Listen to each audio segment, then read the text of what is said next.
చౌకగా వస్తువులు అమ్మితే కూడా ట్యాక్స్ వేస్తారా? అదే anti dumping and countervailing duty. ఈ వీడియోలో వాటి గురించి కంప్లీట్ డీటెయిల్స్ తెలుసుకుందాం. రీసెంట్ గా యుఎస్ ఇండియా నుంచి వెళ్లే సోలార్ మాడ్యూల్స్ అలాగే ఎలక్ట్రిక్ ఎక్విప్మెంట్స్ మీద కఠిన పరిశీలన అంటే స్క్రూటినీని ప్రారంభించింది.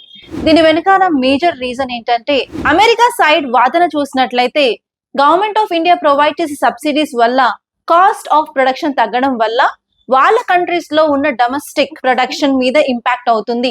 Domestic countries నష్టపోతున్నాయి.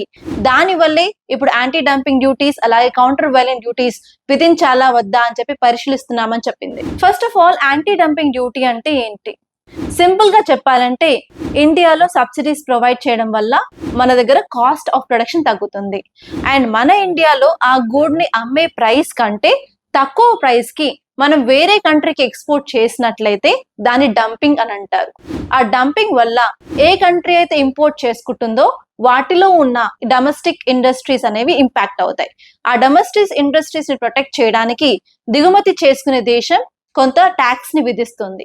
ఆ ట్యాక్స్ ని యాంటీ డంపింగ్ డ్యూటీ అంటారు. నెక్స్ట్ వచ్చేసి కౌంటర్ వెయిలింగ్ డ్యూటీ. ఇది చాలా సింపుల్. మన కంట్రీలో సబ్సిడీస్ వల్ల కాస్ట్ ఆఫ్ ప్రొడక్షన్ తగ్గుతుంది. దాంతో మనం వేరే కంట్రీస్ కి ఎక్స్పోర్ట్ చేసినప్పుడు తక్కువ కాస్ట్ కి ఎక్స్పోర్ట్ చేస్తాము. దీని వల్ల డొమెస్టిక్ ఇండస్ట్రీస్ ఎఫెక్ట్ అవుతాయి. సో వాటిని ప్రొటెక్ట్ చేయడానికి అదనపు పన్నుని విధిస్తారు. అదేంటంటే కౌంటర్ వెయిలింగ్ డ్యూటీ. ఇప్పుడు యుఎస్ సైడ్ నుంచి ఇంకొక మేజర్ కన్సర్న్ ఏంటంటే చైనా ఫ్యాక్టర్. ఎందుకంటే ఇండియాలోనే సోలార్ ఇండస్ట్రీస్ తెచ్చుకునే రా మెటీరియల్ అంతా చైనా నుంచి వస్తుంది. సో ఇండియా తక్కువ కాస్ట్ ప్రొడక్షన్ చేస్తుంది అంటే దీని వెనకాల చైనా హస్తం కూడా ఉందని అనుమానిస్తుంది. ఇప్పుడు ఇండియాకి ఇది ఒక పెద్ద సమస్య. ఎందుకంటే యుఎస్ ఇప్పుడు ఇండియన్ కంపెనీస్ పైన anti dumping duty and counter wailing duties ని ఇంపోజ్ చేసినట్లయితే ఇండియా నుంచి వెళ్లే సోలార్ ఎక్స్పోర్ట్స్ అండ్ అలాగే ఎలక్ట్రిక్ ప్రొడక్ట్స్ కూడా తగ్గుతాయి. ఒకవైపు గ్లోబల్ స్థాయిలో ఫ్రీ ట్రేడ్ వర్సెస్ ప్రొటెక్షనిజం సంబంధించిన డిబేట్స్ నడుస్తున్నాయి.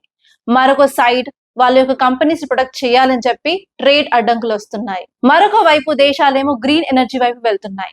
అంటే ఇది కేవలం ట్రేడ్ ఇష్యూ మాత్రమే కాదు, ఫ్యూచర్ లో గ్రీన్ ఎనర్జీని ఎవరు కంట్రోల్ చేస్తారు అనే గ్లోబల్ పోటీ. ఈ టాపిక్ పైన మీ అభిప్రాయాన్ని కామెంట్ లో చెప్పండి. మీకు కనుక ఈ వీడియో నచ్చితే లైక్ చేయండి, అలాగే షేర్ చేయండి. మరిన్ని కరెంట్ అఫైర్స్ అప్డేట్స్ కోసం మన ఛానల్ సబ్స్క్రైబ్ చేసుకోండి.